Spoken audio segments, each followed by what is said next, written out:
No, if I was a bard in the world of Lordran, it'd be like this.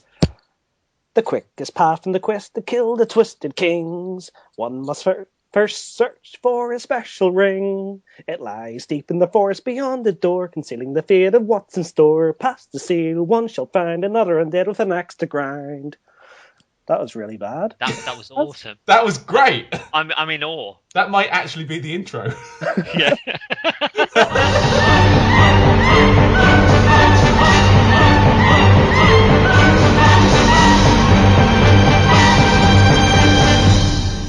Hello again, everybody. Again, this is the Dark Souls podcast, Twin Humanities. Again, my name is Paddy, as you'll know. My friend to my left. What is your name, sir? Oh, am I to the left? Am I? You are to the left. That's right. I go under the guise of CJ, Master of Darkness. Well, on Skype, you're on the left, so that's why. I said. Okay. And in a strange twist this time, we're also having another humanity, so it's like triple humanities, which would be a really cool item, but doesn't matter. Friend on the right, what's your name? I am the invader from the world of Polygon's forums. It is I, Shaun McElroy. Shaun McElroy, everybody, round of applause. And clapping for myself. Oh, I'm having to hit my leg. That's the saddest of all claps. Yes. Anyways. Yeah, and join us on next week's Sexual Diseases, when we'll be exploring further into the saddest of all claps. Oh. Or me and my mushroom. I already want to stop playing this now. Making this. Yes. Oh, see, now I'm thinking of the Last of Us people with the mushroom faces. I've brought some friends with me as well. Yes? Yes. I've brought Simon Cowell with me. Have you? And a very special boy band. Here we go. And who are you then? Well, we're from South London. I'm Ninty. This is my friend X-Bone. He's from Ireland, and that's my ginger friend is called Sony, and that's also means that if ever your leg falls off in the middle joint, he can put it back on with some string and some needles. And anyway, this is our song for X Factor 2013. It's 2013. This is called E3. Yeah! And I hope my backing dancers are joining. E3 is here. Sony and Microsoft showing off their new consoles. E3 is here. And Nintendo will have the one that they showed last year. So yeah, as you very ably... Oh, come on, I got a minute and a half of this, and I thought you were going to sing. You've got more? Yeah, I thought you were going to go into a little verse and... No, this has got silly. I didn't plan. We didn't have prep time. I don't do prep time. I don't do prep time before I do the things on Twin Humanities at the start. Well, maybe about 2 minutes worth. Yeah, when then accuse me of being on drugs afterwards. Yeah, usually that happens, yeah. No, enough. We got to move on. We forwards. Yeah, in case you hadn't understand, we are doing a special edition today. We're not going to talk about Dark Souls, really. We might a bit. E3. E3! Sony and Microsoft showing off new consoles. Nintendo with the one they showed last year. Correct. Be the DS there as well. Nintendo with the one they showed off last year. Maybe the Vita will get one more game. Vita with games.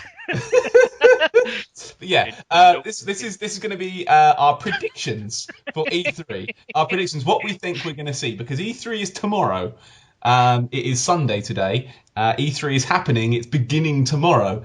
And frankly, I find the timing of all these press conferences to be awfully inconvenient for us over at Pond. Why? I know the Nintendo one's 7 o'clock in the morning for the Yankee Doodles. Does that mean it's 2 o'clock in the morning here? Add 8 hours to that. No, 6 hours, sorry. Add 6 hours, I believe. to the times, or 8. All I know is this. I know that Microsoft starts at about 5 o'clock for us, PM. Okay. Yeah. And Sony's one finishes at 4 a.m. Jesus. I will obviously, that my old man sleeping patterns mean that I go to bed at about 9:30 and get up at 4 in the morning. So I'll be up for the Sony one. As will I, but I'll come in the other direction. Well, it's going to be a lot of time. I mean, now in LA it's only 11:31 and it's now 7:31. So yeah, Lucky buggers. 7 hours. 7 hours. There's usually the point where previously I've watched the press conferences and then I've watched game trailers afterwards and fallen asleep watching game trailers when my eyes just won't open, and then sort of rush to the computer first thing in the morning and see what's been announced and what wasn't there in previous press conferences and what's been deliberated. And it's just a tremendously exciting time, and I've taken the week off work for E3 week and got a look of one of my colleagues when they asked me what I was doing, which is essentially capital O _ lowercase o. Yeah. Excellent. Yeah.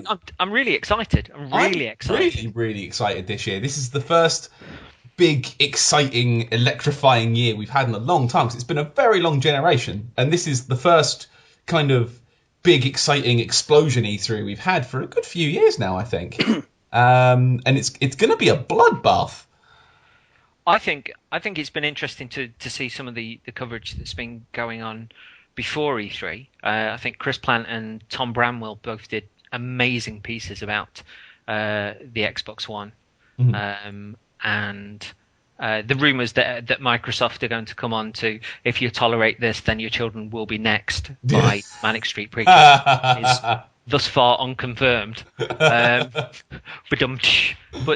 all of the coverage has been about the Xbox DRMs and what Sony have got up their sleeve, and everybody's been slagging off Nintendo, and I think Nintendo have the power to do something absolutely incredible at E3, and yet everybody's written them off. But that, seemingly, as far as I'm concerned, leaves them in the position where they can knock one out of the ballpark. See, I think, I agree, mate. I think Nintendo, they're in what looks like a bad position, but it's probably a good position. In that they're the only one not showing off a new shiny machine box this year. They've already shown off their shiny machine box, and it's already out, and you can go buy their shiny machine box. What they can show this year is they can just go all out on the games. The actual machine's out. We know exactly what it does. It's got the tablet, and they've covered all that. And while most of the public don't understand that's what it does, we all know what it does. And that means they can go big now and going, look, we've got Smash Brothers, and we've got Mario, and we've got Zelda, and all the things you love, buy them. And then, that will...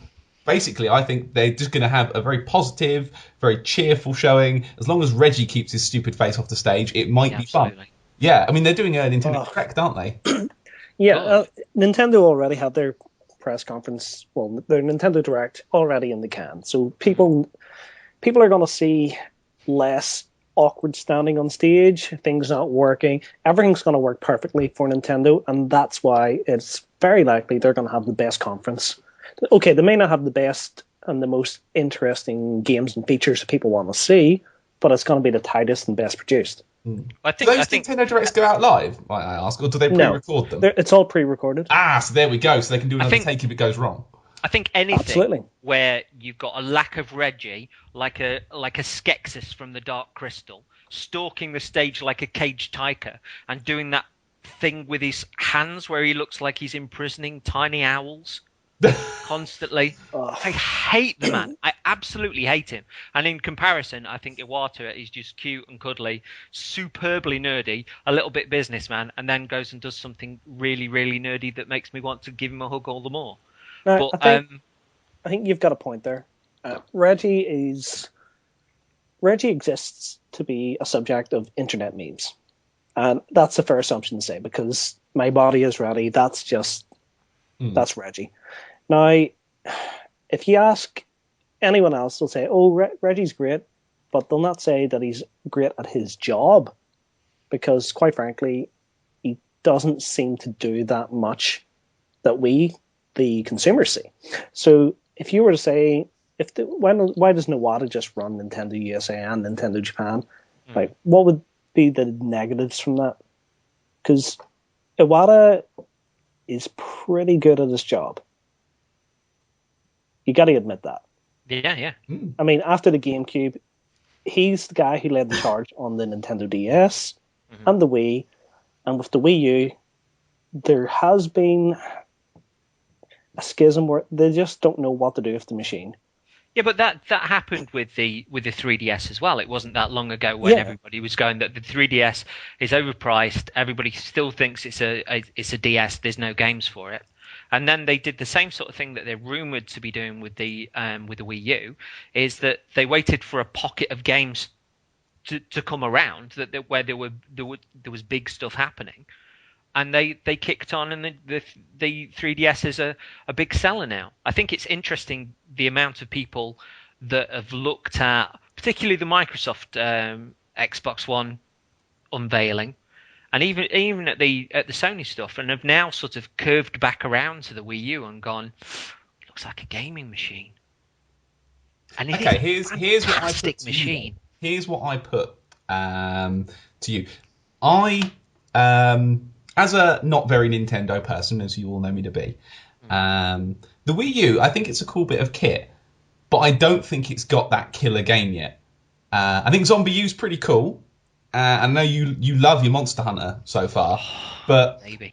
I mean, from an outsider's perspective, it doesn't have that. You know what? That killer app that everyone always talks about. What's the killer app? What is the killer app for it? But does you think it has one yet? Does it have one? No. I mean, you're always going to get your standards on the Nintendo machine, and I think that it's for a lot of people, say PC owners, if they're looking at a second console, that the PS4 as it may be, and the Xbox don't do anything really a million miles differently than the PC can do, and possibly if you've got a big enough, in inverted commas, rig. That the PC can do it better, but Nintendo will always have their first party titles, and they'll always do them particularly well.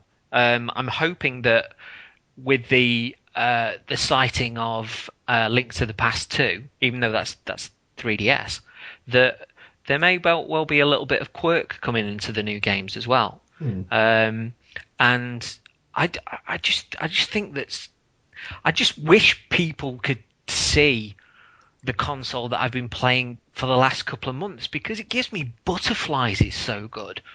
It's just magical to use. It sort of takes me back to a certain degree of when games were fun.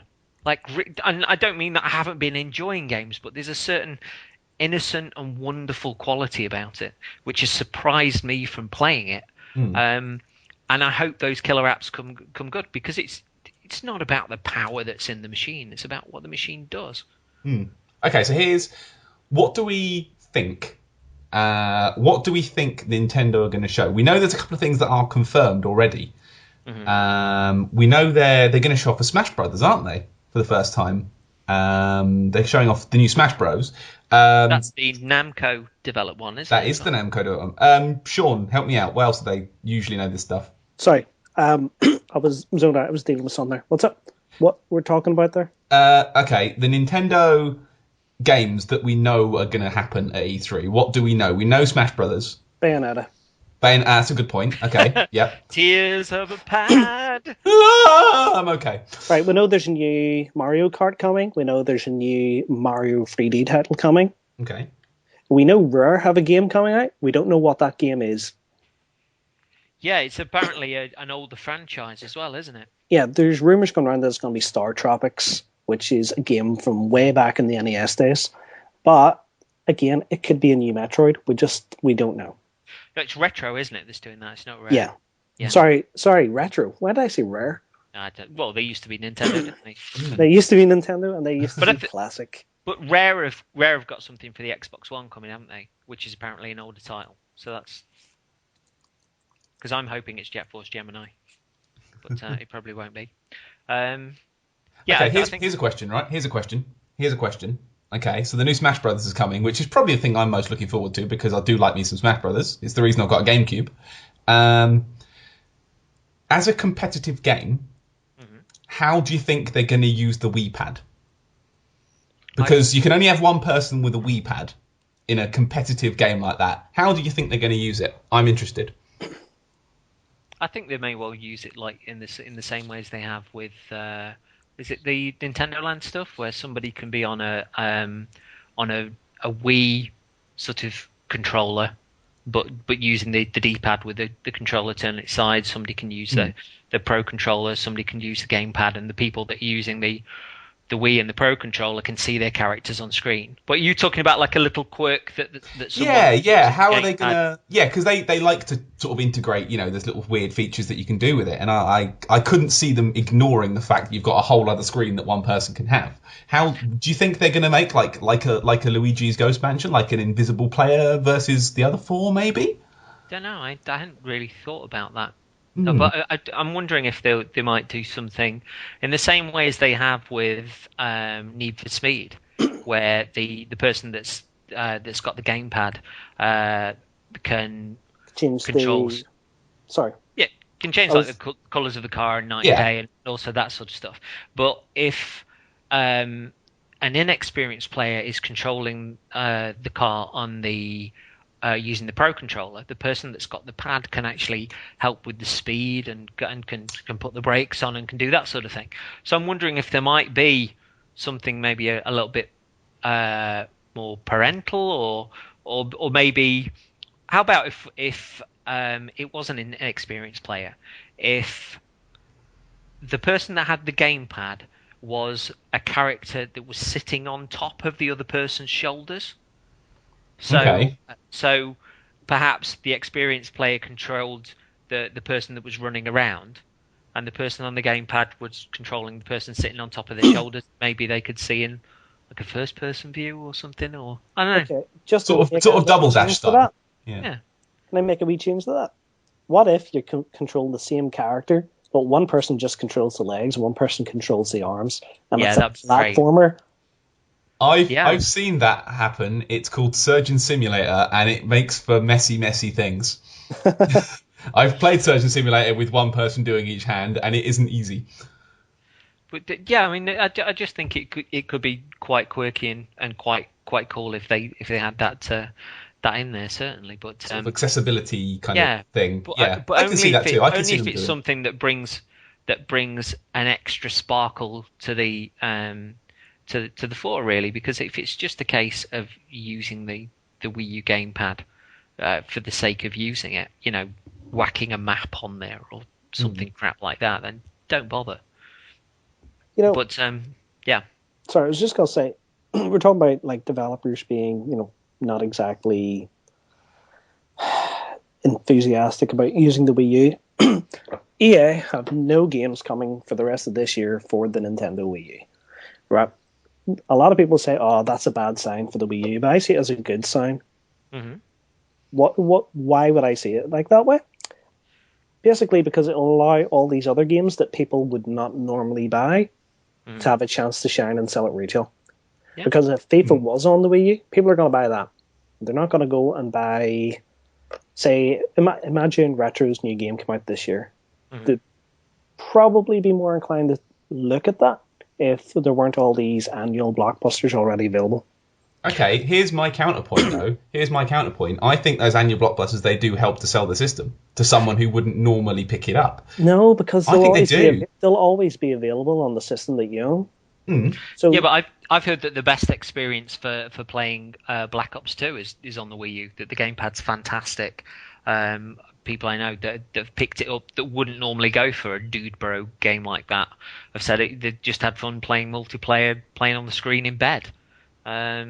So on the one hand, I think that those games done well, which Black Ops 2 was on the Wii U, and when you've got something like that Need for Speed game is just astonishingly well put together. Applause to Criterion. But for the majority of people, are the people that are picking up a Wii U going to go for those games in the first place? over, say, will those people have other consoles, and pick up, say, a Black Ops because all the friends have got Xboxes. I don't know. I think having those kind of the big multi-platform titles, it does help sell the system. If you can play all the things, then it helps a bit. I mean, I've seen the numbers that the EA games have done on the Wii U, and they've not been brilliant. But that obviously, I think that's been affected by the fact that the other platform versions came out 6 months earlier. So anyone that wanted it would have bought it by that point. I think there's the user base as well. I mean, you can't expect everything to go gangbusters straight out of the box. I mean, it just doesn't happen. And EA haven't exactly made a massive effort with the stuff that they have put out anyway, so they can't exactly say that the resources that they've thrown into it have left a downturn in profits, because FIFA 13 was essentially FIFA 12 with a few strategic bits whacked onto the gamepad. So, and the one that was the difference was Criterion really knocking one out of the ballpark with Need for Speed, because they essentially put the PC graphics on there. They brought aspects to the gamepad which were different, which were unusual, which actually encouraged boyfriend and girlfriend, or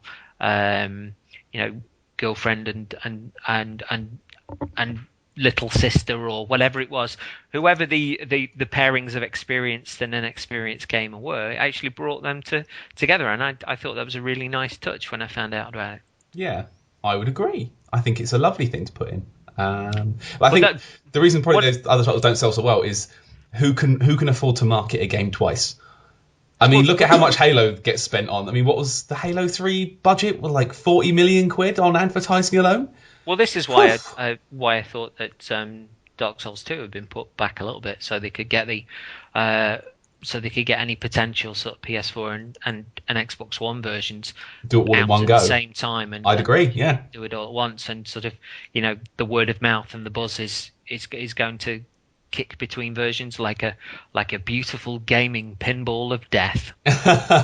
Okay, so the question of the day then, which we'll ask of all the companies. Okay, Dark Souls 2 on a Wii U, yes or no?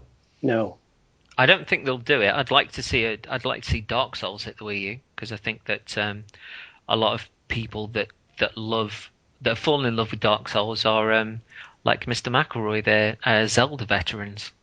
So I think it would be nice to see the original fall on the Wii U, but I don't think it will happen.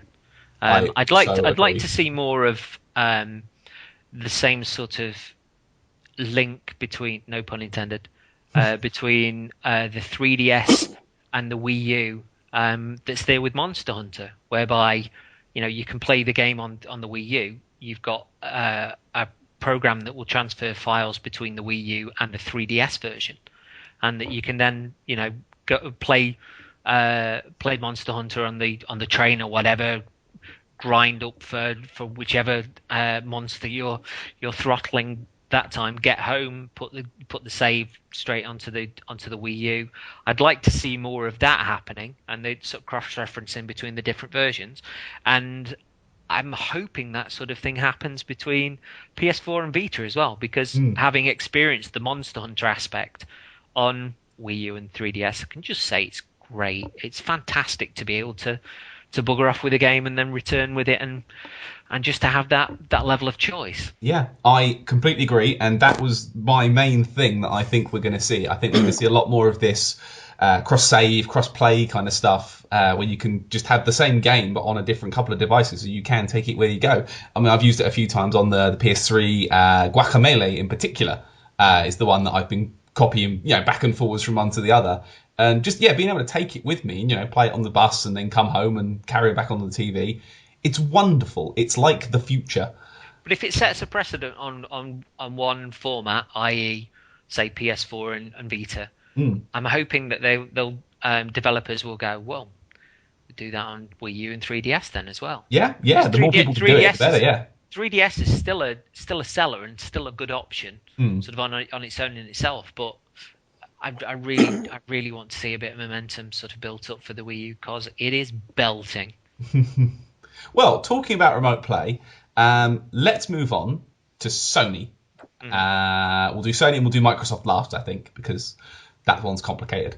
We'll do Sony next. Okay, so what do we know so far about the PS4? We don't know what it looks like, so we are clearly going to see it. I don't think that matters. It's going to be a black box.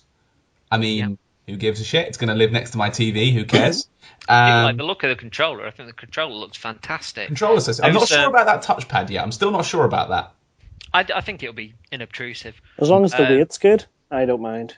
Yeah, weight's important. Because the weight of the 6-axis was awful. It was like a piece of tissue paper in your hands. And the DualShock wasn't actually that much better either. Oh, I don't know. I think the DualShock's all right. Compared to the Xbox 360 controller, there was no real weight to it. CJ, you can back me up on this. Well, I'm not a fan of the DualShock 3. Moreover, because the drift on the sticks just does my nut in. And when Dragon's Dogma came out, I put in my old DualShock 2 via a dongle to play the game with, and the sticks were tighter. The pad itself was lighter as well, but it just felt like a better pad. But it just looks a tighter, grippier, meaner pad, and I love the trigger buttons. They seem to be going back towards the greatness of the DualShock 2, rather than those stupid arse triggers that are on the DualShock 3. You need to put the clips on the end, or they're rubbish. Yeah, well, I've got the clips on the end. I still think it's too big a drift. I'm not a fan of those kind of triggers. Now here's the thing: the Pro controller on the Wii U's got the same sort of digital triggers as that new DualShock's got. And they're brilliant. They're really good. See, I don't like that they're now digital ones as opposed to analog.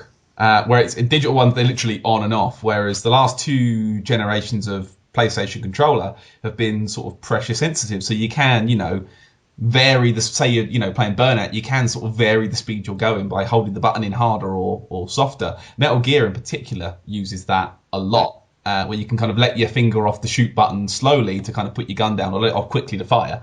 And it's really kind of cool stuff. And if they're taking that away, I'm kind of a bit bummed out that's going. That was always one of my favourite parts about the controller, that you could, gently press a button. Do you think maybe that touchpad aspect will probably kick in for? Yeah, that's what I think is going to change up. But I don't know. I'll wait to be convinced on that front. But yeah, what we know so far, we know that there's going to be a black box. We know it's got a controller.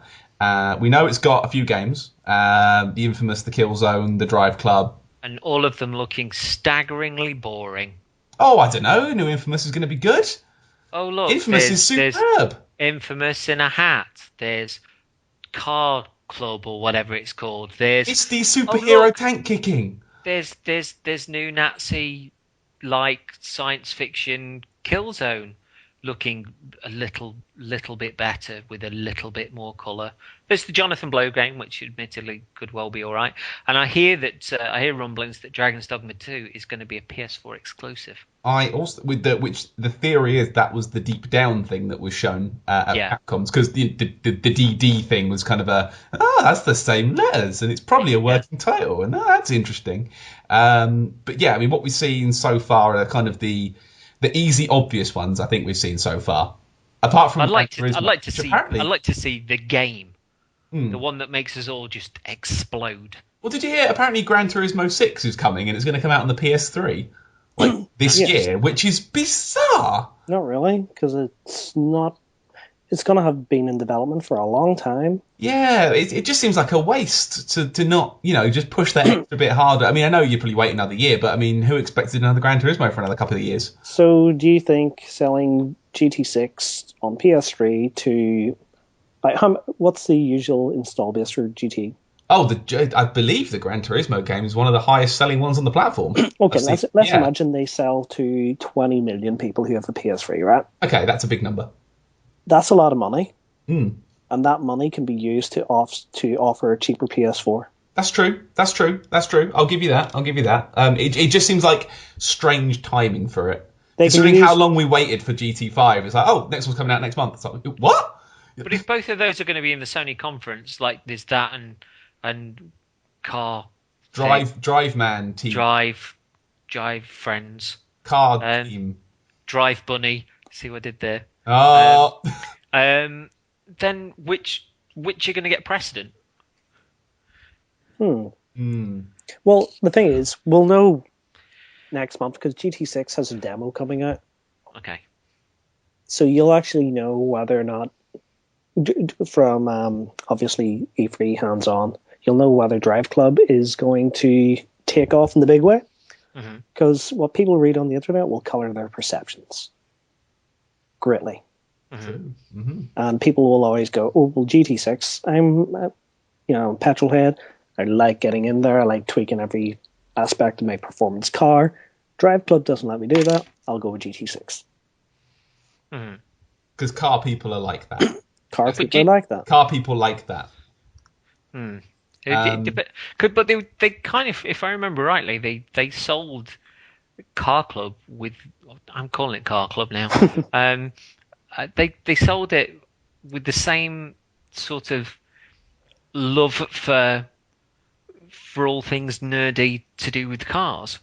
Because that guy practically had a cargasm on the stage when he was like, cars. I really like cars. I like the lights and the wheels. Yeah, but they're not going to cannibalize from themselves. So what Drive Club was pitched as was more social than Gran Turismo. Gran Turismo is more of an insular, I'm going to exist in this world of simulation, whereas Drive Club's more like the Fast and the Furious. Share with your bro team and go do car drives together. You can be Vin Diesel, CJ. And, thanks for that. I've got too much hair, but thanks. Gives Paul Walker. That makes you Michelle Rodriguez. Sorry. Yeah, I'll be Michelle Rodriguez. Yeah. Okay, so what else do we think we're going to get? I mean, I'd like to think that Knack isn't the only kind of cutesy game they've got. This is me just being hopeful, but the fact that there is a Ratchet and Clank movie coming, which makes me happy to my very bones, makes me wonder if there's a game coming with it. Please. You'll not see that. Please. That movie is not due to 2015. Sean, please. It's what I want. I will give them money. You will get it, but they're not going to show anything about that until next year because they can't show anything until they want to show more about the movie. Yeah, the movie's got a bit of time to wait before we see it. Yeah, so whenever they have... It's a bugger. I want it now. Whenever they have a trailer for the movie, they'll have a trailer for a new game. True. Well, on the interviews for The Last of Us, the producer said that there are 2 teams that are working, and The Last of Us is only one of the games that they're working on. Ooh. So, well, obviously, the others were working on Uncharted before. What are they working on now, Sean? What are they working on now? It better not be Uncharted 4. I don't think it will be. I think they'll leave Uncharted alone for a little while. But I'll say this: yeah. Have Sony really got the sort of mascot that they could wave a flag around in the same way as, if you imagine that the PS4 games reveal as it's going to be at E3, if you can imagine say a darkened screen, then Nolan North's voice comes on and said, "Oh, we're in new territory." Then the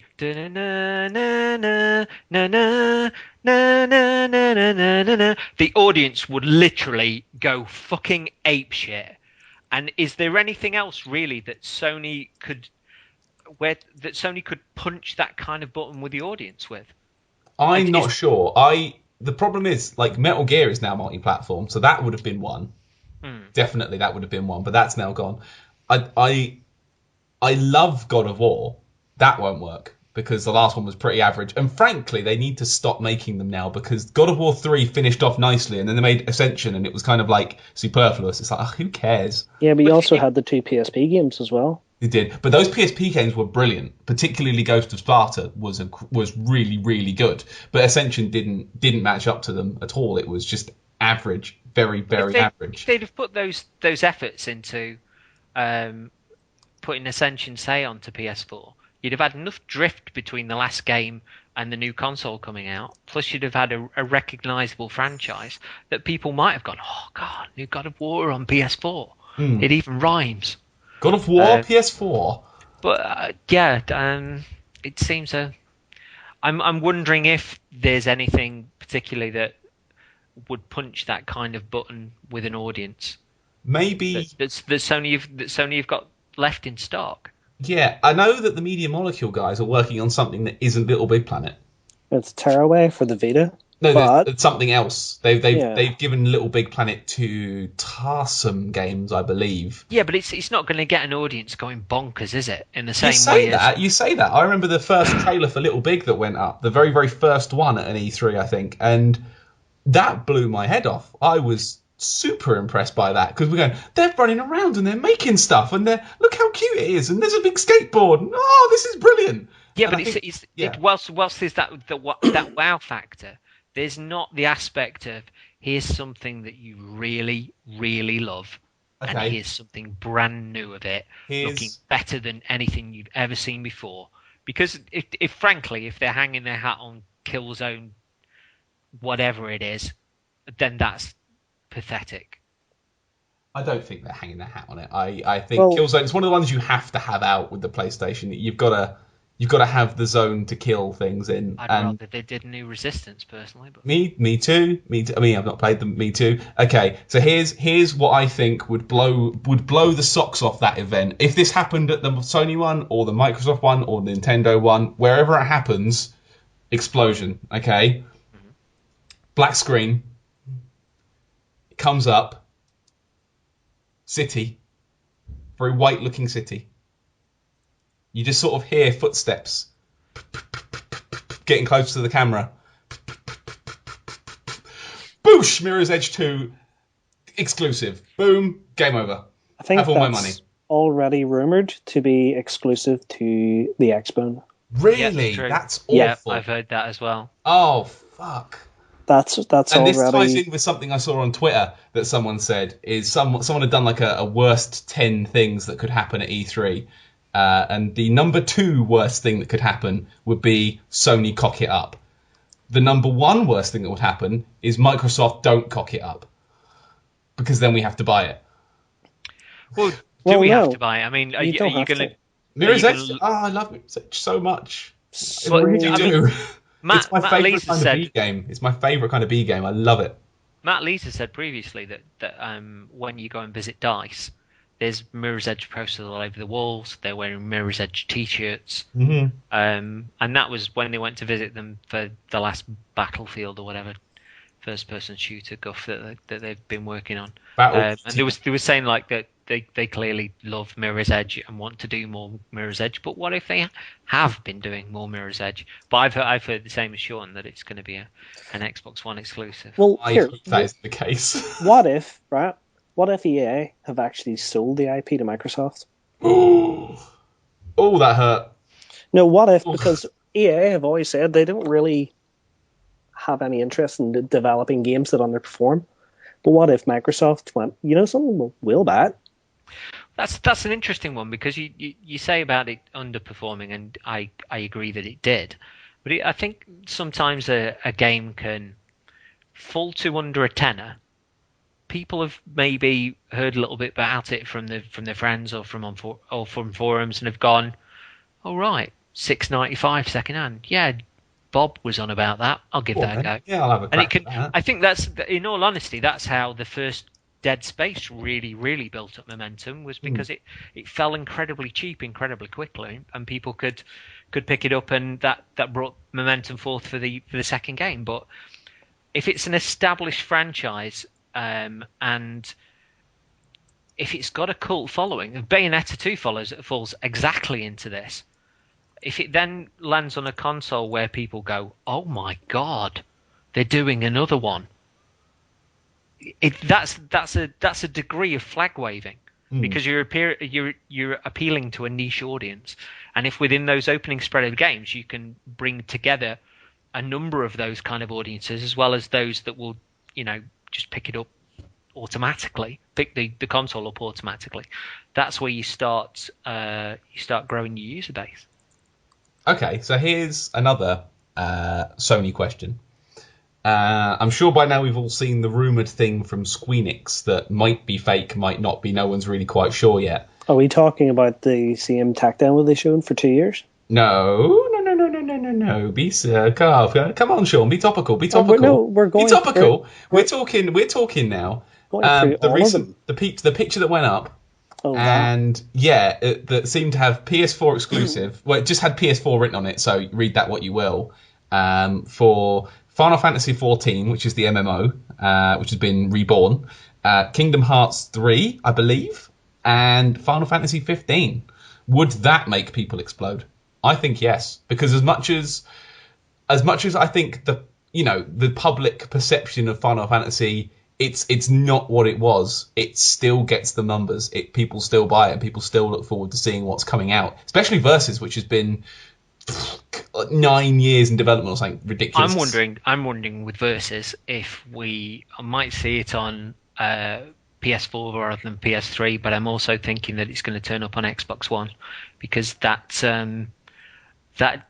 degree of development over 9 years, did he say? It's not 9 years, but it's been a long time. And the costs involved in that, the Square Enix being in the financial troubles that they are, they've got to claw back as much revenue as possible, and I think that it would be foolish for them to not to consider it, even though there'd probably be a PS4 backlash against it because it was promised for the machine that they've got. Well, there's two ways I can see this going down. Either Sony have paid Square Enix a ton of money and have actually actively taken on a chunk of development work themselves, or it's going to go multi-platform. And multi-platform could mean anything from PS3, 360, and Wii U to Xbone and PS4. But do you think that Sony and Microsoft should throw money at an established franchise to get it exclusive? Because no. I find it strange that Sony let Monster Hunter go.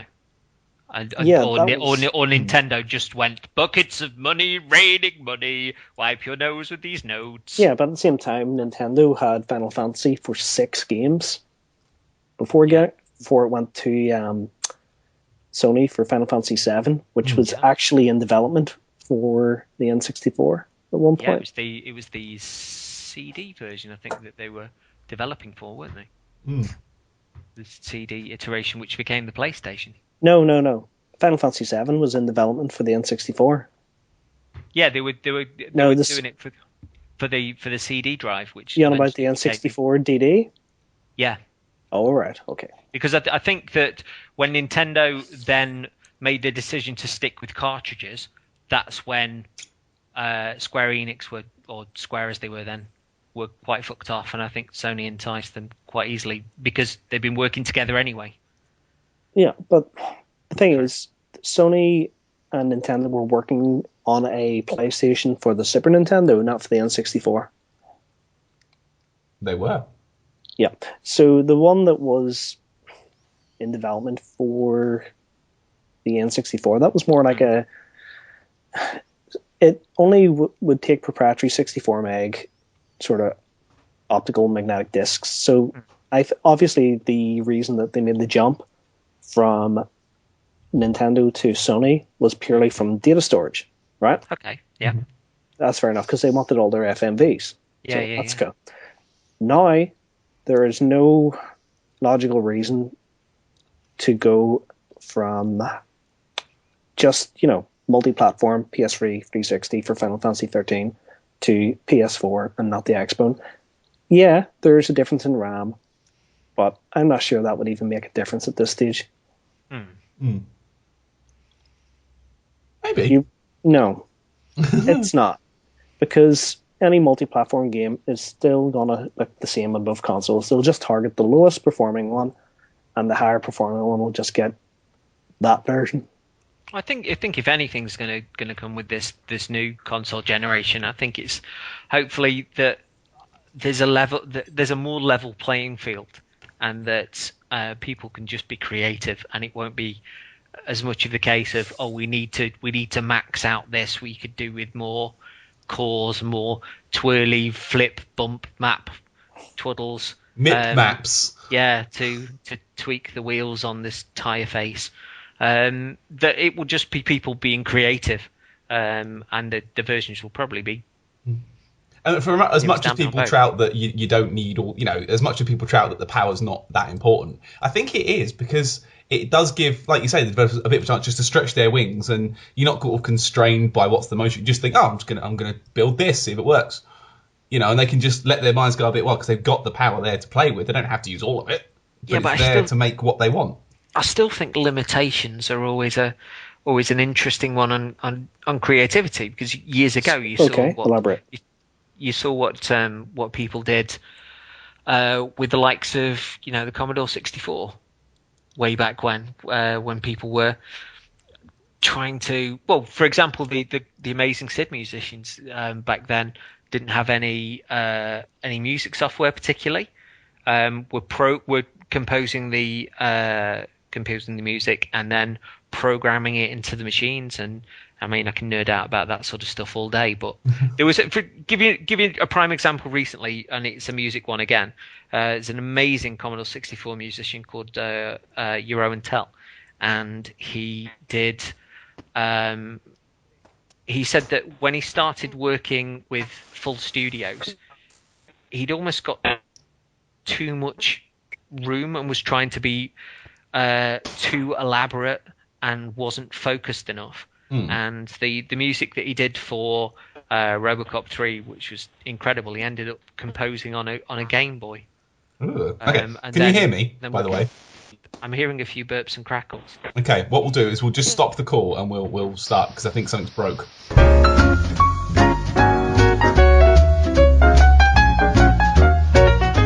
Okay, right. So Sean's going to pop back in a bit then. Okay. Another sort of example which I find fascinating is an old quote where people used to create entire flight simulators in less room than it takes to store the Google logo. Mm-hmm. I saw that somewhere.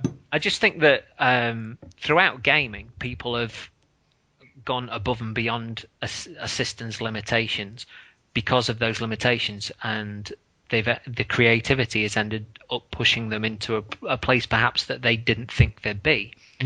And I don't know. I just think that I'm wondering if we might get to a stage where everything's going photorealistic, and I couldn't give a monkey's chuff about photorealism, and we lose gameplay aspects, or we lose innovation, or maybe this is the me that subscribes to Retro Gamer, but there's a part of me that just thinks everything will be focused, or a huge amount of things will be focused on making things bright and photographic and super twirly, and you might miss the little sparkles that make gaming so magic in the first place.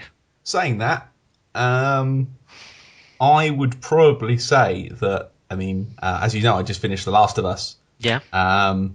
And they have pushed the PS3 to the absolute limit of what it can do. They have pushed it to like the absolute top. I don't see how they could have made it better. Yeah. In terms of, I mean, the gameplay's a bit wobbly on the guns, but that's fine. It's not important.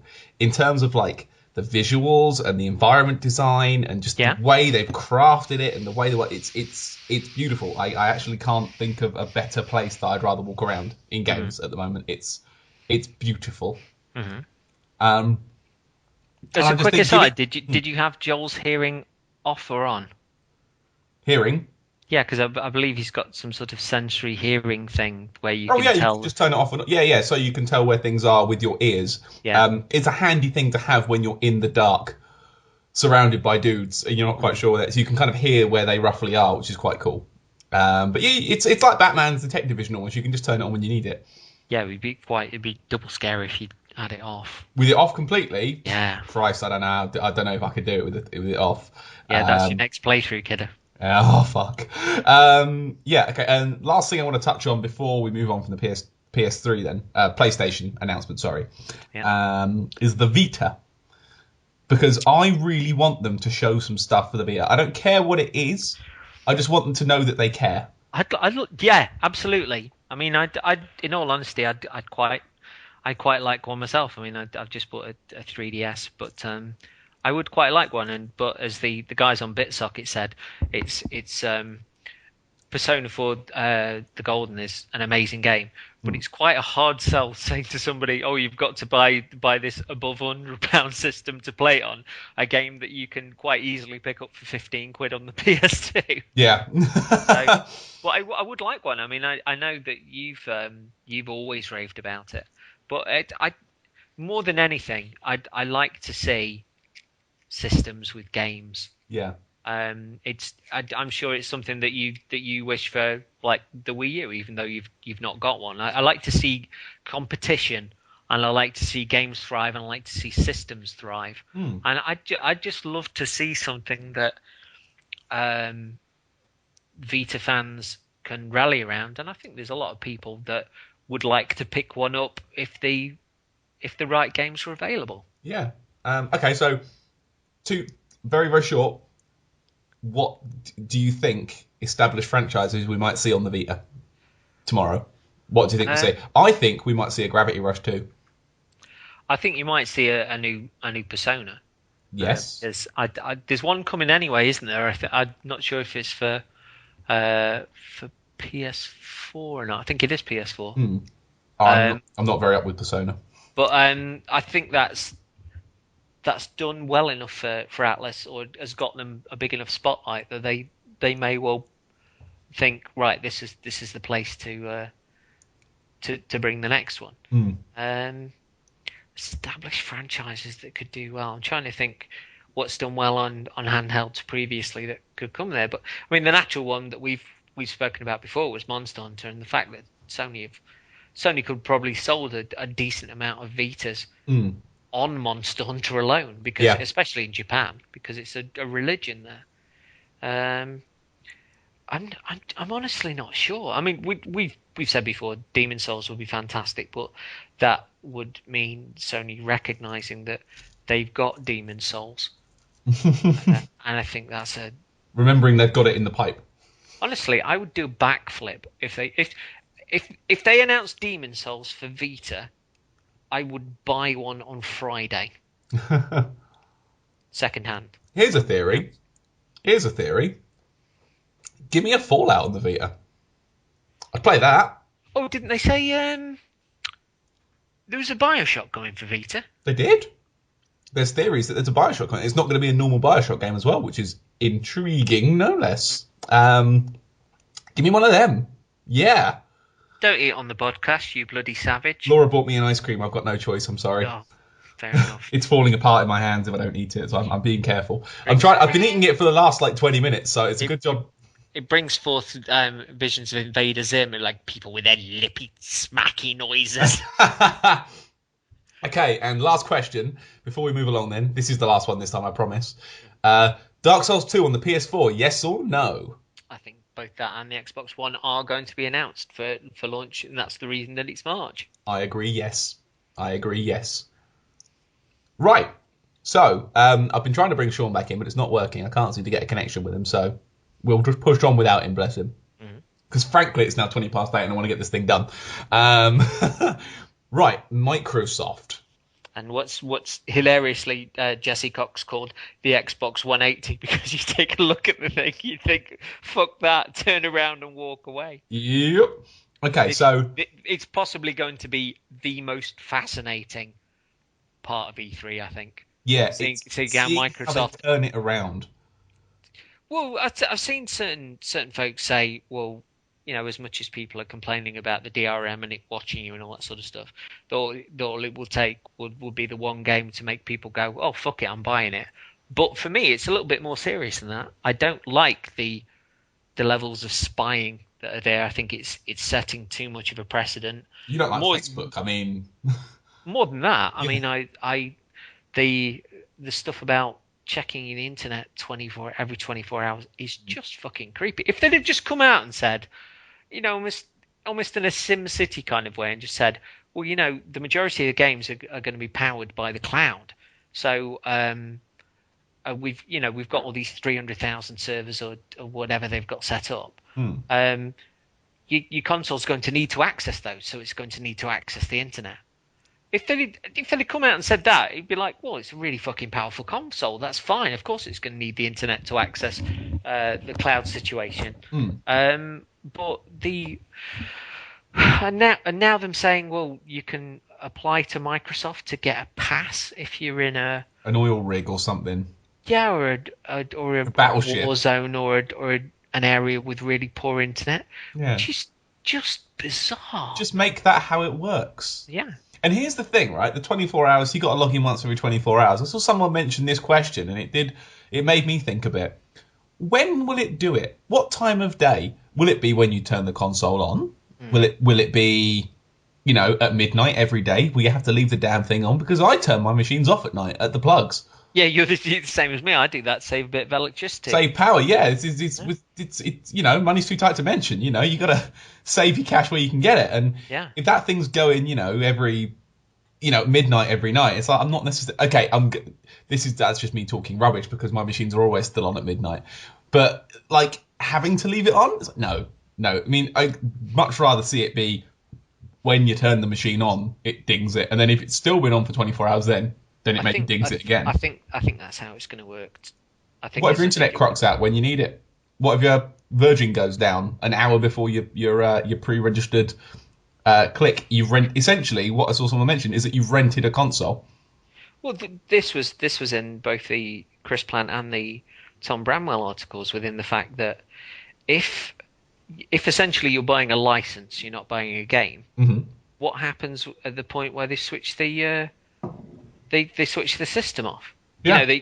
When Xbox 960 or whatever else, Xbox 2 comes out, what happens? Yeah, I mean that's probably like not for 10 years yet, but still for the collectors, it's an important thing. If this generation is going to last a long time, then it's going to vanish at some point. Well, Fox McCloud 555 and I spoke about Nintendo games. Mm-hmm. And in particular, Nintendo are doing a great job with the eShop, particularly on 3DS, of getting games and making games really easily available. And it's great to be able to download those to your memory card and not have to, shuffle about with a number of sort of, albeit tiny cartridges, and to have that option. But I quite like having a collection that I can look at. I quite like having a backup so that if something happens to my console, that I've still got the game. Still get your game. I mean, I do that with my GOG.com. Is that when I've bought the game, I'll download the installers to like discs, so I've got them. So if something happens, I've got them. That's a good move, actually. Yeah, it's one of those things you think, oh yeah. When someone mentioned it to me, I was like, that's a really good idea, and I've been doing it ever since. And it's important because now I've got them and I know where they are. And if say GOG ever has a problem and goes down, and God forbid it goes out of business or something, then I've still got all the games that I bought. And that's absolutely, yeah. The worry with digital platforms is that if the system goes down, if servers explode, if they just stop supporting something, if the money dries up and they don't stop supporting it, where do our games go?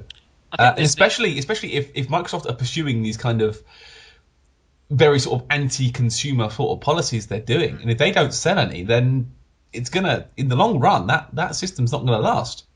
I mean, I wonder about the arrogance of companies saying, well, it's a completely different system architecture, so the games that you've downloaded before won't be available on system.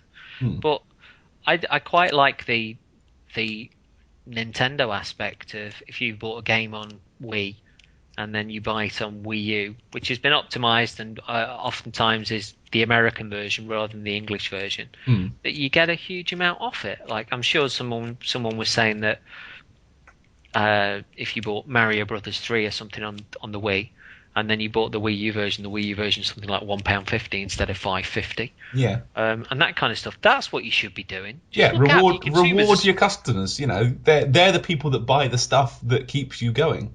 But especially in these early times when you're trying to build up good grace and you're trying to build up a user base. And I think it's been mentioned before that as a medium, we're a little bit shabby at celebrating older games. Yeah, I think we're also a bit bad at celebrating things that are good. We like bad things. We don't often like good things. Yeah. We like I mean, to talk about them. it was giggishly mentioned. I think it was on Podtoid where someone said that there was that game there. Sorry, there was that film, The Godfather. It was really good, but that came out in 1970, and you can't see that anymore. And so yeah, I'd like to see us celebrate our older games a lot more. I know it's a little bit of an aside, but I think there's a degree of arrogance at the moment that you bought it on one console. If you want it again, you have to buy it again. Well, backwards compatibility is backwards thinking, of course. But can you not just look out? I mean, I can understand the different architectures of the system, but can you not look out for your customers that you know if they if they've bought Max Payne 3 before on download, and then Max Payne 3 comes to Xbox One? Yeah. You not knock them a bit of money off? I mean, I can understand the Xbox 360 games not necessarily working on the Xbox One natively in the same way that the PS3 games aren't going to work on the PS4 because it's a completely different architecture inside, and it's not the kind of thing you can easily emulate and make small. But the fact that things like the Xbox Live Arcade games aren't going to work baffles me. It absolutely Not really. baffles me. Oh, he's back. Hello. I've been back for a while. I just needed some time to jump in. That was stealth. Yeah. Games that are built for Xbox Live Arcade are built on the same architecture as retail games. There's no difference apart from the delivery mechanism. Still seems messed up. It's not. It's a case of anything that you buy on PSN, it's not going to be playable on PS4. Tokyo Jungle is not going to be playable on PS4. But PS4 is going to be doing cloud streaming for its older games, and here we go. And if Microsoft have built much of their foundation on there being these 300,000 servers, and I heard rumblings a while ago that Microsoft picked up a lot of the folks that worked for OnLive. Yeah. And so if Sony are confident enough to mention about the cloud streaming for backwards compatibility, then why aren't Microsoft? Because, right, I made a little post about this a day or two ago, and it was basically about the whole DRM and why you're not really going to see Gaikai and stuff really emerge for a while yet. And yeah, they can stream. Gaikai did work. Did you ever try Gaikai on the PC? No, this is a Steam-powered machine. And I didn't either. And I didn't because I didn't play PC games back then, really. Well, I tried the demo for Mass Effect 2, and it worked pretty well. But you did have a lot of artifacting on the screen. At the time, I was only hitting a 10 meg line, so it wasn't slow, but it wasn't optimal. It wasn't like, wow, I'm really playing Mass Effect 2 here, and it looks like it would if it was running off disk. Now, for Gaikai, yes, they can stream those games, but at what cost? And what sort of setup are you going to need to run it? It's as restrictive as the Xbone DRM. Okay, it's not as restrictive as the Xbox DRM, but you need a damn good persistent connection to play that. The second you go offline, it'll be, please reconnect. Well, with you saying about sort of artifacting and stuff like that, do you think if they're streaming something like a PS2 game or a PS1 game, that it's going to be less intensive, and also it'll require less fidelity in of itself? No, because it needs to maintain the frame rate. Because I'm sure I saw some stuff on Classic Game Room with OnLive where they were raving pretty much about it, that whilst it wasn't completely perfect, that it ran perhaps a little bit more lag than you'd normally get in the regular games, but it worked fairly well. So here's the thing with streaming for me is that I'm kind of all in favour of it when it works, and then the first time something like that starts working, I just lose my nut. You know what I mean? It's like the very first. It's like with the Kinect, the first time it doesn't bing what you want it to bing, it's like, oh, for fuck's sake. Or with the move controls, the first time it doesn't, flick the way you flicked it, or the first time you can't get the Wii remote to kind of, point at the screen properly, it just immediately loses it there and then for me. I have a very short temper with these things. And And the stability is what worries me about streaming. But we're talking about the PS4 again. This is Microsoft's time. This is Microsoft's time. Okay, now let's move on. Okay, so Microsoft's time.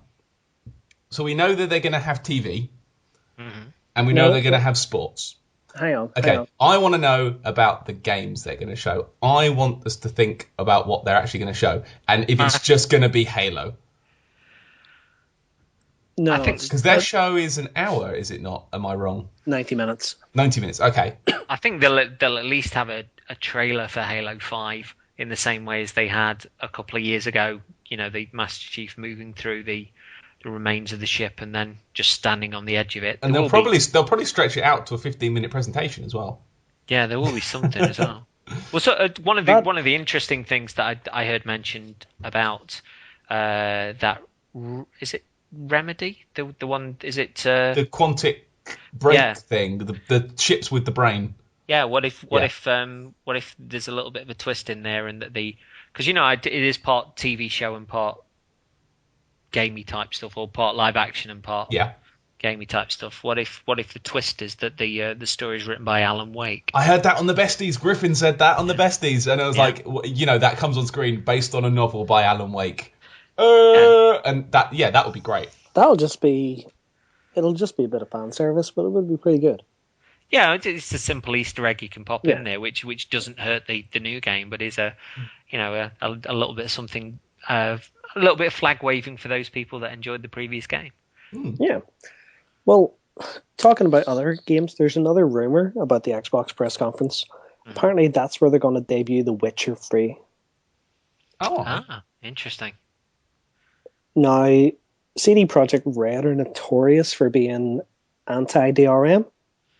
So why would they show off their game for the first time on what's become the most notorious DRM device? Because maybe Microsoft have given them some of that $1 billion? No, that $1 billion. Like the sort of company to do that, though. Yeah, but this has come out of a Polish magazine, which is highly respected.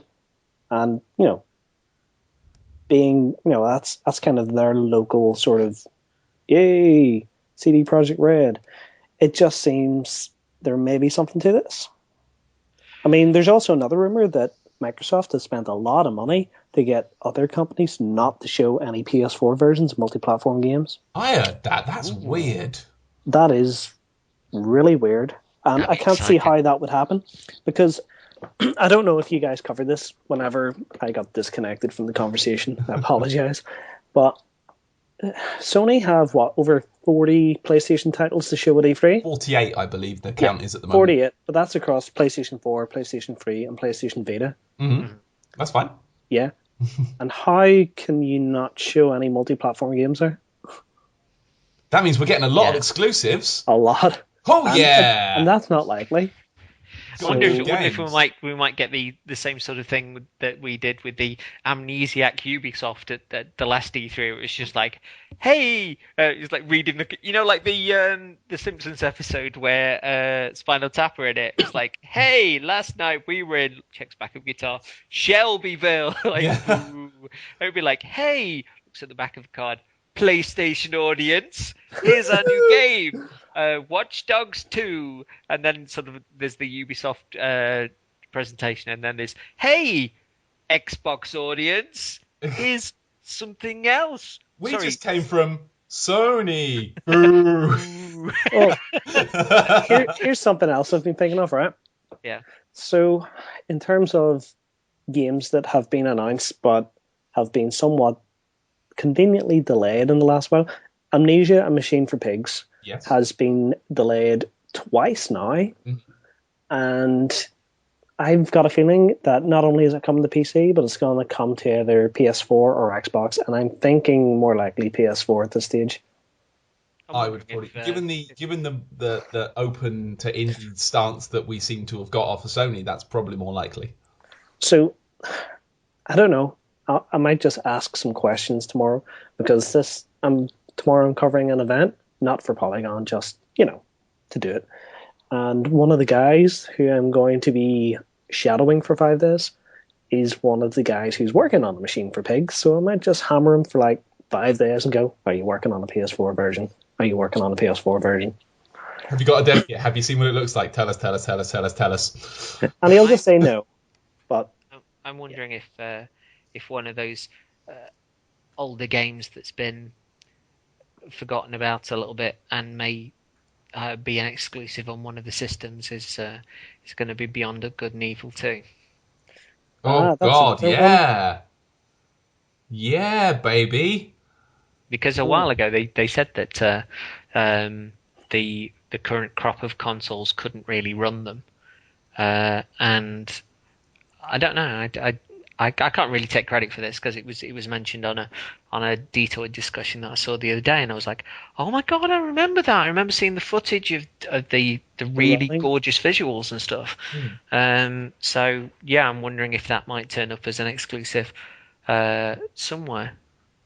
I think I would probably point the Final Fantasy logic at that and say I don't think that's going to be exclusive. I think they're going to put that on all the things because the first one was on all the things, wasn't it? But it could be a timed one. True. No, I don't think so. I don't think that there's enough of a guaranteed audience that'll buy into that. They've been making this thing for like 50 years now. They need to get it out. Yeah. But I mean, UB haven't been shy of doing system exclusives in the past. Oh yeah, but look at Rayman. Yeah, but I don't know. I could see them coming out at the PS4 conference and Beyond Good and Evil being an exclusive. Okay, I guess we're gonna find out in less than a day. Less than a day. We will know speculate. things by this time tomorrow. This is mad. We'll know things. And it's exciting. Okay, and the last Microsoft question is Dark Souls 2, yes or no?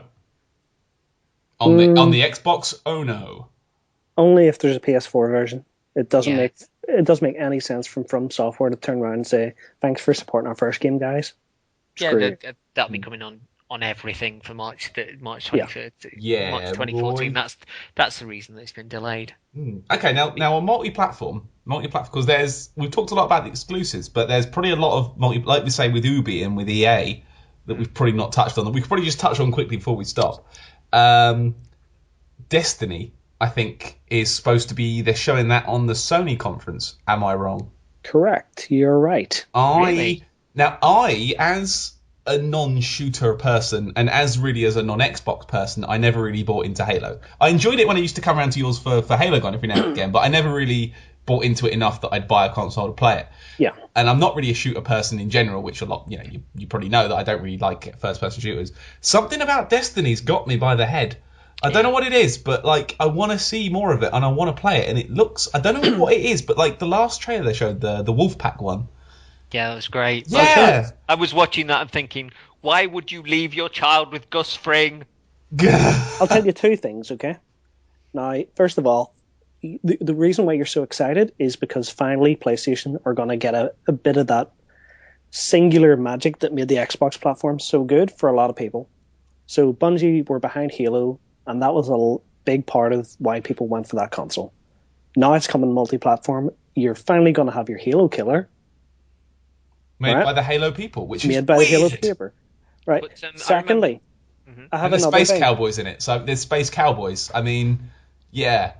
Yeah, but secondly, the reason why they are going to show this off in the Sony press conference is because a lot of Sony platform players may not have played Halo or not really understand why Bungie are a big deal. They're going to sell Destiny to Xbox owners anyway. Yeah, because they'll just see Bungie and go, yeah, I'm in. Yeah, but true. PlayStation people need to be convinced why Bungie are so good, and that's why they're there. Well, I always thought it was interesting on one of the interviews. I think it was just before Destiny was revealed, where Russ Pintz went to Bungie Studio and was talking with the guys there, and sort of said. Oh, so what do you like playing? And the guys just looked at each other, looked down, they went, Dark Souls.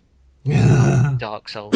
And it always comes back to Dark Souls. Every time. Yeah, I mean, I've said before that I think it's going to be an incredibly influential game from this generation in terms of future design.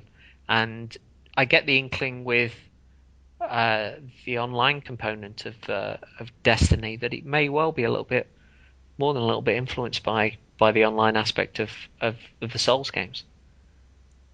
I would agree. Yeah. I would agree. So you'll be able to kind of meet up with random strangers who happen to be on Mars with you at the same time. Yeah, I just think everything about that game just looks magnificent. The And the fact design. they've gone for the 10-year life cycle as well, haven't they? They've said they're planning it to be 10 years long, which is great. It's better than them just putting one out to start with and then going, let's make a series out of this, and then it all kind of falls apart. They've got a vision for it, which is great, because so often you see the first part of a trilogy just completely doesn't match up with the rest of the series. Okay. Counterpoint, World of Warcraft. It's still going 10 years later. Yeah, but I still don't care. Yeah, but 10 years later, in what meaningful way has World of Warcraft changed? It still looks the way it does. It still plays the way it does. All they do is they just add more races in. Okay, here's a question then. I saw this mentioned on the forum. Destiny coming. So you've got this 10-year idea for it. Yep. Okay, they've got this 10-year idea. Why would anyone in their right mind pick up the PS3 or the Xbox 360 version? Because they're not ready to buy into a new console. But if you're doing this grand 10-year long thing, and you're just going to have to start again in the next time you buy a new console, your character persists. Will it persist cross-platform? Though? Yeah. I'm wondering if they might tie the PS3 stuff into the PC as well, in the same way as they did with Portal 2. And Dust. Yeah, Dust talks to Eve, which is weird but fun. I think it's also a good lead-in for people for the new consoles that they're coming out on the established ones, because somebody might play it on PS3 or 360 and really enjoy it, and then catch your gleg at the ones on the new consoles and just go, Christ, that's lovely, and start saving. I've got a thought, right? Because we've been talking about games, and games are good, but again, in less than a day, we're going to find out Sony's absolute position unless they avoid it completely on DRM. Now, there's only one thing that concerns me about Sony's sort of. We're not going to have any restrictive DRM. Sony aren't, but they're opening their platform to allow developers to do whatever they want. Does that mean we're going to see Origin on PS4? Maybe. I've heard that Origin isn't as bad as people make it out to be. I boot it up and I don't like it because, well, on Mac it's just a memory hog, and secondly, the game choice isn't there for a Mac, but on a console that would be different. It just seems like they're gonna start opening up the PlayStation Network to be essentially PlayStation Home, but without the avatars and walking around. We have many shops where you can buy from, and Sony are like, we didn't force it on you. Well, hasn't that been the Origin aspect been cited as an issue between Electronic Arts and Nintendo? That Nintendo didn't want Origin. Yep. And EA dug their heels in and said what they said. They wanted a deal similar in scope to what Sony wanted with Nintendo back in the 90s. So if the Nintendo PlayStation had come out, any games that would have been released on the Nintendo PlayStation, Sony would have owned that IP. Be that Mario, be that Zelda, it would have been Sony owned, and Nintendo couldn't have done a thing about it. Now, counterpoint again, if that happened now, Nintendo would have handed over control of their online infrastructure to Origin. EA would control every aspect of the online network. So if, say, Activision wants to release Black Ops 2, they'd have to go through EA, who run Nintendo Origin, and would that get you an optimal experience? I don't think so. So I can't really see a positive to Origin coming to PS4. Could we see Steam? No. Maybe from the perspective of you can register your games and have them there, and then just, I don't know, re-download them at any point. But crossplay. we've seen what the Steam have been doing with Big Picture, which I'm quite a big fan of. I really like Big Picture mode. It's easy, and it's how I imagine the next generation of kind of menus and operating systems on the new consoles to kind of be, because it's fast and it looks cool and it's easy and it's simple and you can see exactly what you want. It's right there. I could see Valve putting maybe a Steam app of some description for the two. You'll have a Steam app where you've got some controller-enabled games that you can cross. So maybe I could load up my PS4 and I'll hit my Valve button, I'll hit my Steam button, and then I'll have a list of things like like Shank or Revelations 2012 will come up, and I can just install them and crack on. I still think that for the PS4 to hit that right sort of balance of services and apps, it needs to have something comparable to Kinect, only for the Skype functionality, because you have Skype on your PlayStation Vita, correct? I do. Right, and have you used the camera function on it? One time. I tend to use it for talking because, frankly, it's easier. Okay. Who wants to hold a little thing up in front of their face? It's stupid. Well, I use a phone up in front of my face. Hello. Yeah, but, you're a phone person. I am a phone person. Alright, so my point is, I still think the PlayStation Eye will be in every console. Yeah, it will be. I think they've already said that. They have? Yeah. No. There's a lot of people saying that it's not going to go. But I think that the whole sort of, Kinect pack-in is a bit of a cop-out because, you can't turn it off. Sony are going to do a lot less technically than the Kinect can do, but no less. It'll not be more expensive. Yeah, I heard the PlayStation Eye was in every box because it's reading the light on the DualShocks, isn't it? Yeah, as well? They showed it off on the reveal, didn't they? It was one of the only things that actually did show off, which makes me think, hey, that's going in the box. Then there was a video for the DualShock 4 release by Sony, and it said at the end, PlayStation Eye not included, which let a lot of people say with what? With a control? Well, no, it will come in the box with the machine, not the controller. So there's a lot of confusion. Sony needs to stand up tomorrow and say, "This is the PlayStation 4. Isn't it pretty?" A lot of people will go, "It's not a VCR. Yeah, it's a Betamax." It's gonna have here's my prediction. It's gonna have curves. It's gonna be curvy in some way. Whereas the Xbox One is a big square thing. I think it's gonna be more curvy. But the Xbox One has been designed so that when they come out with the Xbox One Slim in a couple of years' time, that they can lift up the Xbox One, and the Xbox One Slim will be inside. But it will be flat this time because you're not supposed to stand this one up, so they'll just kind of lift it and it will just be there. Like a really bad, like a board game. You open the lid of the board game and it's like a smaller box with all the interesting stuff underneath. And the Kinect will be in your grandma's mouth. And they'll open up the shell of the controller and there'll be another one inside. Well, I could even use that Kinect anyway. It's too big for my TV to mount on top. Mm. It's massive. Massive, as you would say. Thank you. With there being the catcalls about Microsoft and what they're potentially doing with the invasion of privacy and the such like, and people generally standing back from the Xbox One as it is now and leaving it alone, which do you think is going to be the game that could make people go, "Oh, fuck it, I'll buy one anyway"? I don't think there is a game. You don't think like something like a Halo 5 would... No. Would just make people go, "Oh, I have to have it anyway"? No, because I completely think that if they show Halo 5, a lot of people will immediately want over because it's Halo. No, because those people are buying anyway. We're talking about people who are easily swayed. No, that's not what I'm saying. No. It was really sort of those folks that would have stood back from the console and gone no. Yeah. And the sort of thing where the sort of game which will make them go, "I'm gonna have to get one." But I don't think that Halo can be considered that, because Halo is such an interesting part of the Xbox experience that if you love Halo, you're gonna buy the console regardless. I don't know. I'd have to stand back from that currently. Would you buy Destiny? I am buying Destiny. Yeah, if you were a Halo person, would you now be thinking, well, the Bungie guys, they made the good Halos. They made the game that I liked. I'm going to follow them rather than following the Halo name. It's not really that. It's the fact that everything about the Xbox One thus far screams to me wrong.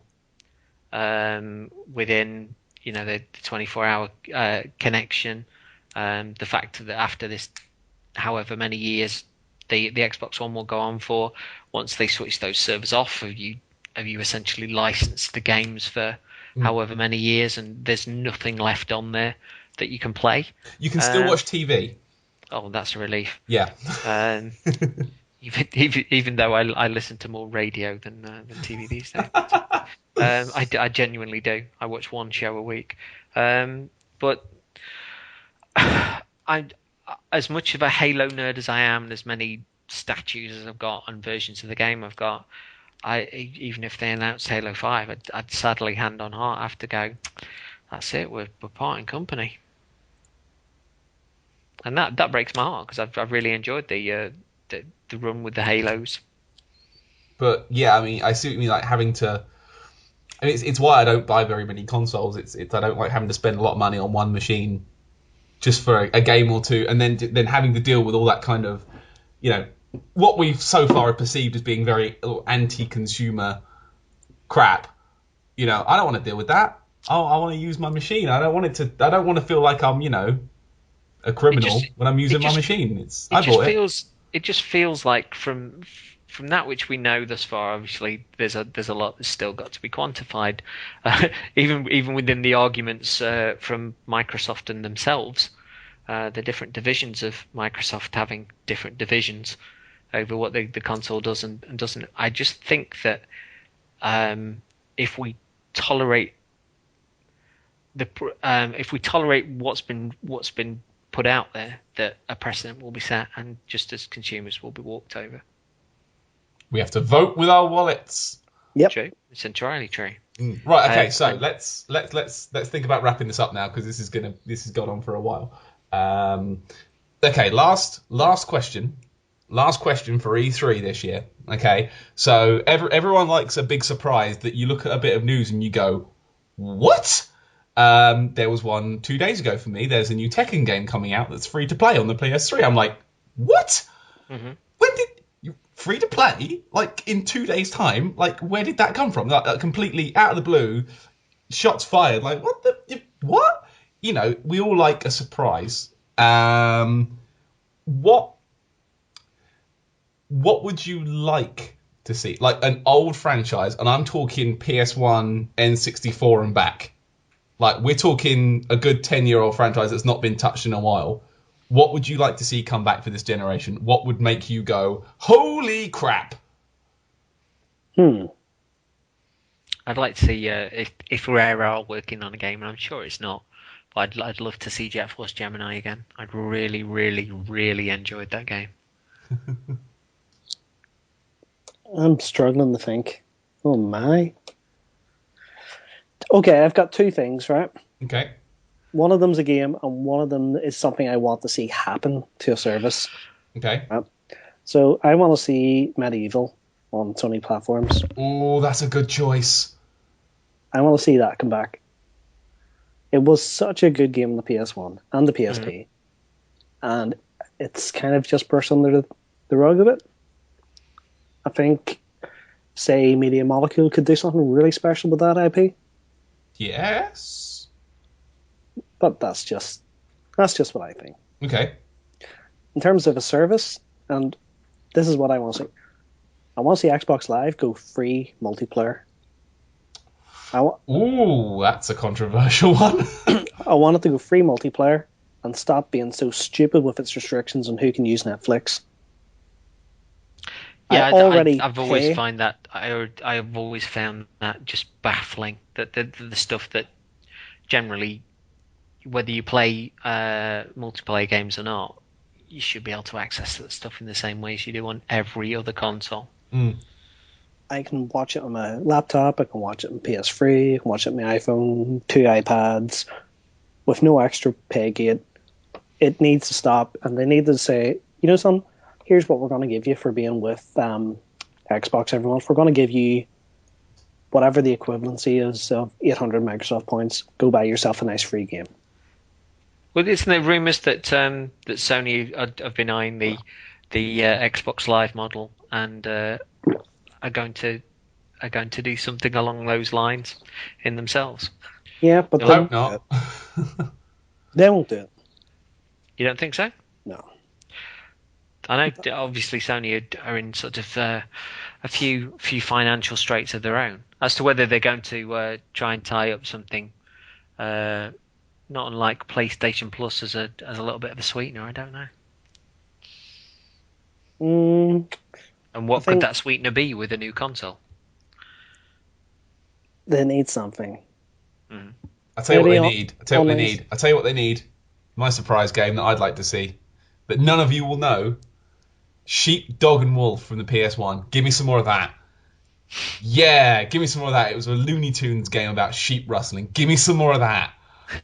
God, it was so good. You played like Ralph Wolf, who's Wile E. Coyote's cousin, and you just steal sheep, and it was cartoon physics. So like if you're running and you go over a chasm, as long as you keep running, you won't fall. And boulder physics, that sort of thing. It was give me some HD that. Yeah, that's what I want. Could work. I'd love it. I would love it to absolute pieces. Or Dark Chronicle 2. Give me that. That's level 5 though. Yeah, Not give me likely. that. Give me that. I'd rather have a remake of Dragon Quest 8 in HD. No, give me some Dark Chronicle. I want to build stuff in the past and then have it be bigger stuff in the future. And then go fishing and then go play golf and then paint all the houses different colours. It was such a good game. It made my life better. Okay, I'm going to end on one last thing. Go for Nier it. 2. No. What was that? Sorry. Nier 2. No. Don't make it. I don't think it'll happen. Don't make it. Don't make it. Nier 1 was brilliant. Stop. It was perfect. Don't touch it. Don't ruin it. I don't think it's sold well enough, has it? No. And I think the same. I can't see Naughty Dog continuing The Last of Us. I see them making something new after this. If they make a Last of Us 2, I will be sad. It'll be Uncharted 4, but set in the same world. Because they can't do any more with Drake. So they have to set Drake in the same world. They can't Drake's do any kid. more. No, that would be shit. Stephen Drake. He's not even a spoiler. Real Drake. End spoiler. Jonathan Drake. Arthur Drake. There are some funnier ones, but I can't think what they are. Drake. The rapper Drake. Yeah, that's what I said. Drake. Oh yeah, you made that really clear. Well done, Shaun. Good job. Oh yeah, sorry. I'll be even more clear next time. Drake. Yeah, like I if a game is good and it has a wonderful ending that finalizes it, don't fucking make more. Stop. Leave it alone. It's perfect. With Nier, if they make a Nier 2, I would be more upset than if they didn't make a Nier 2. That's my position on that. Okay. I don't care how good it is. Don't. You'll ruin it. And I'll ask you one last thing. You're only allowed to use one word for this, and then I think we should probably just call it a day, but that's your call. Right, I'm going to ask you to describe what you expect each press conference to be in one word. No exposition, just one word. Okay. Microsoft. Halo. CJ? Conflicted. I say cringeworthy. Sony? Hopeful. That's my word. I think questions will be one for there. And we're talking about Nintendo E3 Direct. Underestimated. That's a good one. Nostalgia-gasm. That's awesome. It's a word. I can't use cringeworthy for this, but even though Reggie will turn up. Transformational.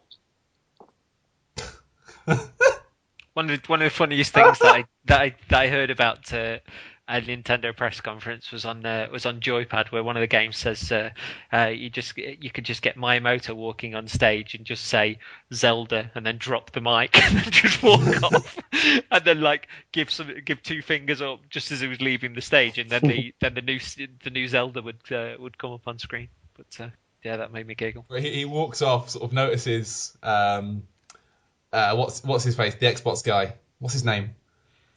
Oh yeah. Bulmer just walks past Bulmer, stops, turns around, grabs his crotch and goes, and then walks off.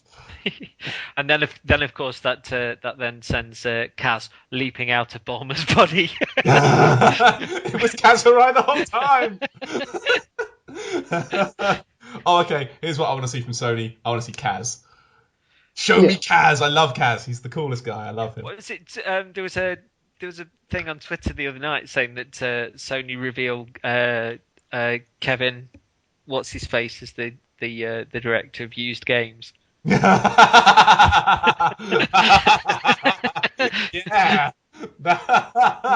10 out of 10 would watch again.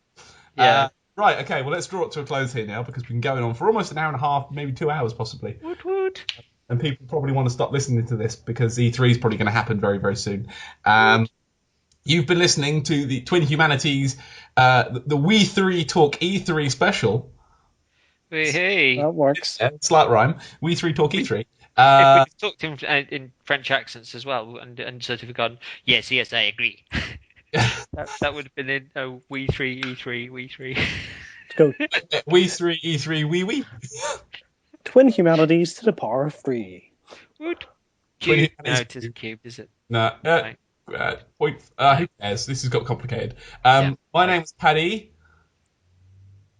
Okay, I'll go this time. Okay. I'm Shaun. I'm CJ. Thank you all for listening to our E3 predictions. We'll find out how many of them are right or wrong later, which is probably all of them are going to be wrong.